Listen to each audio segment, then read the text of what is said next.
Ce mardi, deuxième jour des épreuves écrites du baccalauréat, l'atmosphère est studieuse comme au premier jour, hier lundi, dans la cité du fromager. Sécurité, vigilance et discipline sont des mises, comme l'exige la directrice régionale de l'éducation nationale de Gagnoua, Yaogla Marie-Claire. Au lycée moderne 1 où a eu lieu le lancement officiel des épreuves de la session 2019, c'est la secrétaire d'État auprès du garde des Sceaux, Aimé Zegbeyou, qui en a eu la charge. Son message à l'endroit des candidats a été des mots d'encouragement et de soutien face à leurs copies. Personnel du secrétariat et animateurs ont eux aussi reçu des félicitations pour leur esprit de sacrifice et leur sens de responsabilité. Dans la ville de Soubri, c'est au lycée Bernard Zadizarou que le préfet de région a procédé au lancement officiel des épreuves écrites du bac à session 2019. Koneme Samba a encouragé les candidats à travailler confiants dans la sérénité et sans tricherie afin de réussir à leur examen. Les examinateurs et les membres du secrétariat ont reçu du directeur régional de l'éducation nationale, Koulibaly Moustapha, des consignes fermes pour un baccalauréat sans incident et une bonne image de Soubri. Ils sont 7308 candidats pour la session 2019 du bac dans la région de la Nawa. 12 centres, dont 7 à Soubri, 3 à Miagui et un centre à Gueyo comme à Buyo.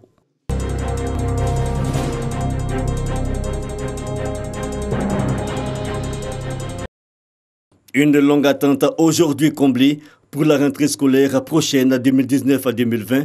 L'inspection de l'enseignement préscolaire et primaire de Goïtafla aura du matériel informatique. 9 ordinateurs viennent d'être réceptionnés. Il aura fallu attendre la journée de l'excellence organisée par la mutuelle des fonctionnaires pour que ce vœu soit exaucé. Le donateur est le parrain de cette journée d'excellence, le député Dje Vincent de la circonscription de Goïtafla, Maningui et Iriefla. Outre les ordinateurs affectés à l'IEP, des trophées, des jeux de maillot, un téléviseur et une enveloppe de 500 000 francs CFA composent les prix décernés aux lauréats de la journée de l'excellence de Goïtafla. C'est toujours un sentiment de satisfaction quand on prime un sachant, un meilleur élève.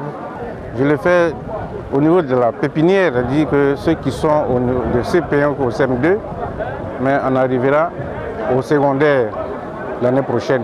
L'inspecteur de l'enseignement primaire de Goïtafla, Nguessan Yaojul, a dit aux donateurs toute la reconnaissance des personnels de cette inspection et des bénéficiaires. Le maire de la commune de Goïtafla, le docteur Yoambi Athanase, a affirmé son engagement à soutenir l'école et fait la promesse de doter chaque village de la commune d'une école primaire. Les élèves primés ont été félicités et leurs camarades invités à s'inscrire dans l'excellence afin d'être demain des acteurs participants au développement de la Côte d'Ivoire. Lucien Falebi, cadre et fils de Goïtafla, a été présenté comme modèle à imiter par les élèves des écoles de l'inspection primaire de Goïtafla. Cette IEP fait de l'excellence son credo.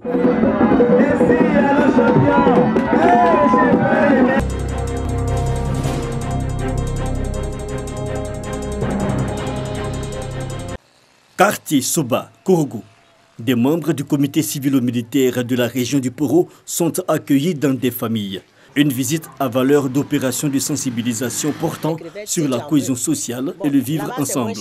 Salah Alassane Ouattara de la préfecture de Kourougou, le comité régional civilo-militaire rencontre toutes les composantes de la population.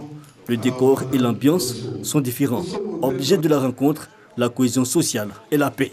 Le comportement de chacun d'entre nous doit pouvoir changer après ce qui a été dit ici. Nous sommes dans une cour commune. Il y a une femme Sénoufo, le propriétaire de la cour aussi, c'est un Sénoufo. Il y a des balais à côté. Bon, dans le quartier, on s'entend bien, il n'y a pas d'histoire, pas de problème. On vit en parfaite harmonie, il n'y a même pas de... Par ces actions de sensibilisation, le comité civilo-militaire de la région du Poro suscite chez les populations leur totale adhésion aux valeurs de solidarité, de fraternité et de paix.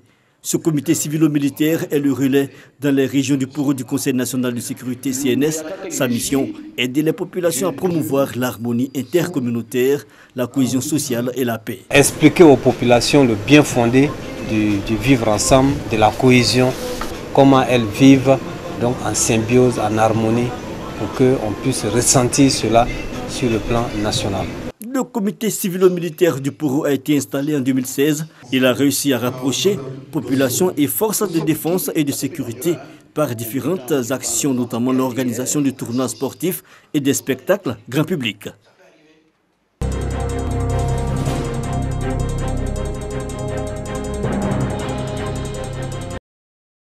Après 12 mois d'activité, il faut marquer le pas pour tirer les leçons du travail effectué et envisager les perspectives.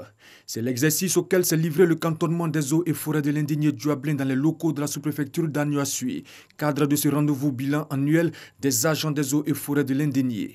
Les différents chefs de poste, 6 au total, ont passé en revue les actions menées dans leurs localités respectives, les acquis et les difficultés.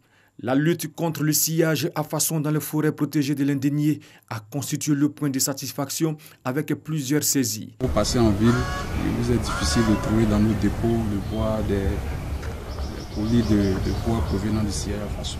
Et tout ça, c'est grâce au travail qui a été fait par nos agents. Il y a près de 60 procédures qui ont été établies. Près de 5200 pièces de bois ont été saisies, d'une valeur d'à peu près 20 millions. De cette période. Autre sujet abordé, l'orpaillage clandestin pratiqué dans certains villages, dont la sous-préfecture de Zaranou. Le phénomène a baissé d'intensité grâce aux actions entreprises par les autorités ivoiriennes à travers la brigade de répression contre les infractions au code minier en étroite collaboration avec les agents des eaux et forêts de l'Indigné. Nous avons dressé 2 procès-verbaux contre l'orpaillage clandestin. En plus de ça, les mises en cause ont été traduites devant la justice et ils ont été condamnés. La direction régionale des eaux et forêts de l'Indigné Djuablin veut poursuivre sur sa lancée. Au nombre de ses priorités figure la lutte contre l'orpaillage clandestin et le sillage à façon. 2 activités illicites et néfastes pour l'environnement et pour l'économie.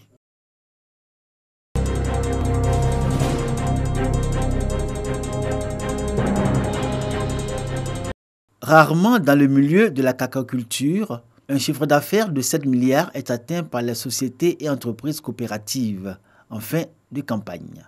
Cette année, la SOCAN, Société coopérative agricole d'Alzopé Nord, a atteint cette performance avec 8 713 tonnes de cacao commercialisées. Pour autant, son président du conseil d'administration n'est pas euphorique.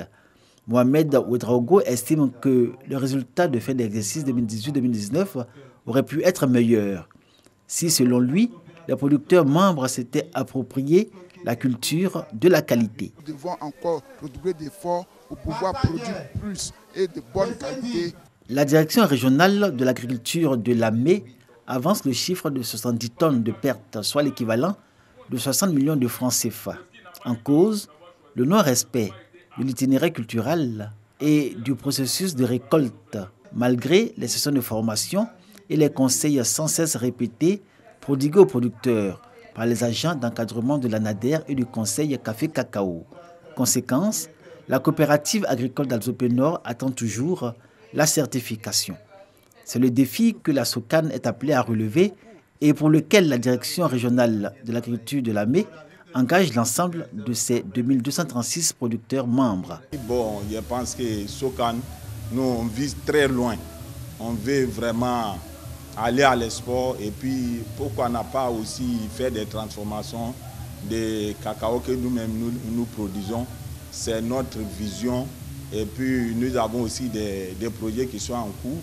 Nous avons 13 sections. Nous comptons faire des réalisations dans toutes nos sections. Donc voilà les défis qui nous attendent. La coopérative agricole d'Alzopé Nord place cette année 2019 sous le signe du renouveau avec comme perspective la performance et la diversification de ses activités. Elle investit dans le vivrier et soutient des productrices d'Atiéké. Cette année, 6 millions de francs CFA ont été octroyés aux productrices membres pour les accompagner dans des activités génératrices de revenus.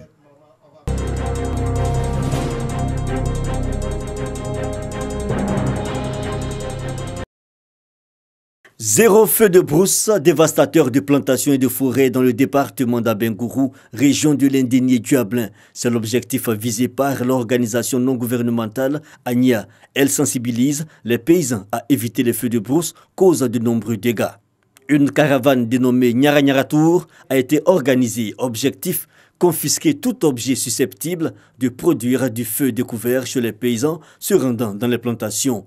La mesure verte en vigueur pour une période de 4 mois. La caravane régionale Iran-Iran-Tour est de protéger les ressources naturelles et l'environnement. Éduquer la population sur les dangers du feu en brousse pendant la période, la saison sèche. Reconstituer le couvert forestier pour restituer et maintenir l'écosystème dans la région de l'Indénié du Abnais. Chaque zone a ce type d'arbres, ces animaux qui correspondent. C'est pour que nos enfants qui vont venir, nos arrière-enfants, puissent continuer de voir la forêt et de bénéficier des bienfaits de la forêt. ANIA, ONG, sensibilise aussi au reboisement.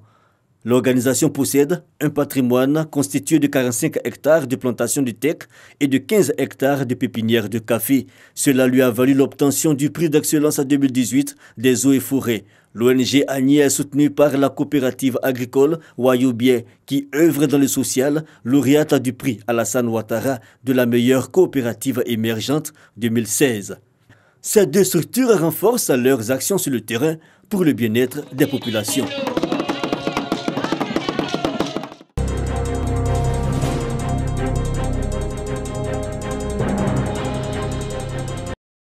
Dans la ville de Séguéla, chef-lieu de la région du Ourodougou, les personnes du troisième âge séduisent par leur activisme dans la société.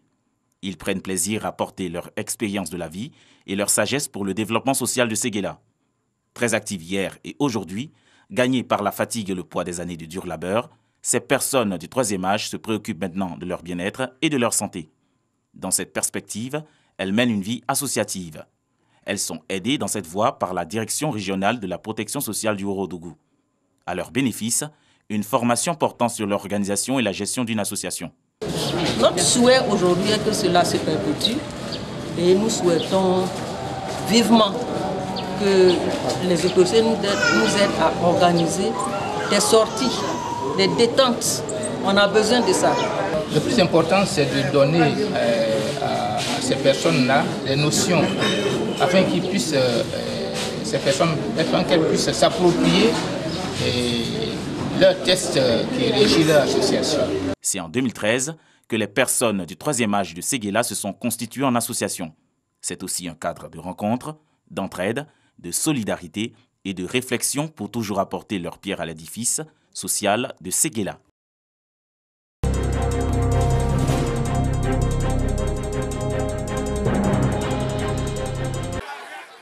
Dans la joie et la gaieté, ces femmes et ces hommes se sont donnés pour objectif parcourir 5 km à pied.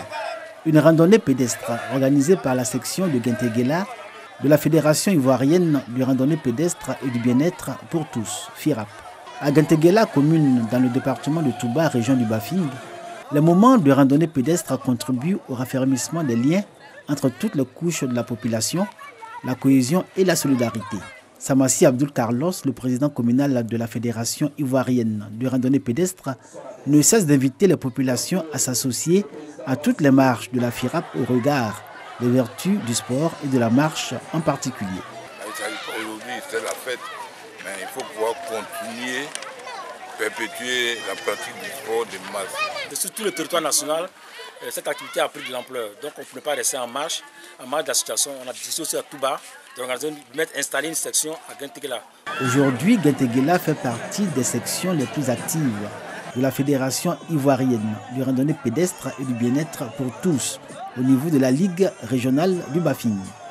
Le président de la FIRAP de Genteguela a été officiellement investi en présence du député de la ville, Koné Mamadou dit Beteman. Sa mission, susciter une forte adhésion des populations à chaque randonnée pédestre dans la commune de Genteguela.